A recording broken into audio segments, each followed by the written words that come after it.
Birinci mikrofon. Рахмат, Дастан Артысбекович. Бүгінгі күндегі Қырғызстандағы саяси қырдал тұруқту деген адамдың ақыл есі тұруқты емес болуш керек. Қырдал жеңілдеп қалған деген киши епкіндеп қалған киши болуш керек та. Мына ушундай қырдалда өкмөт башчы өзі башында отырыш керек. Күч коопсуздук кеңешинин башчысы отырыш керек. Ички иштер министри отырыш керек. Буларга башка эмне керек? Кара булут каргаша каптап турганда булар кабинетинде көлөкөтө туруш керекпи?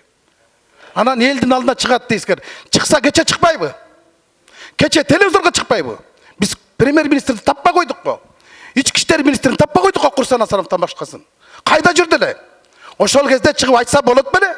Эй, туугандар, мындай сабыр кылгыла деп премьер-министр, ички иштер министри, УКМКнын башчысы, башкы прокурорлор бири да чыккан жок.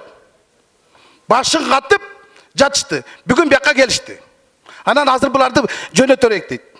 Курсан Асанов өздөрү жетет. Өмүр бою ошол чыгып келет. Башка генералдардын бары ушул жерде туруш керек. Бүгүн президенттин кереги жок. Президент ал эс алууда жүргөн болчу. Сиз таласта жүргөн болчуңуз. Өкмөт башы ушул жерде болгон. Мына керт башы менен ушулар жооп берет. Ошондуктан бирин дагы кетирбей, келсе келет. Басса басып алат. Андай акмакчылыкка барбайт деп ойлойм. Бирок күч структура бардыгы башчы ушул жерде отуруш керек. Ушундай сунуш кирсем, рахмат.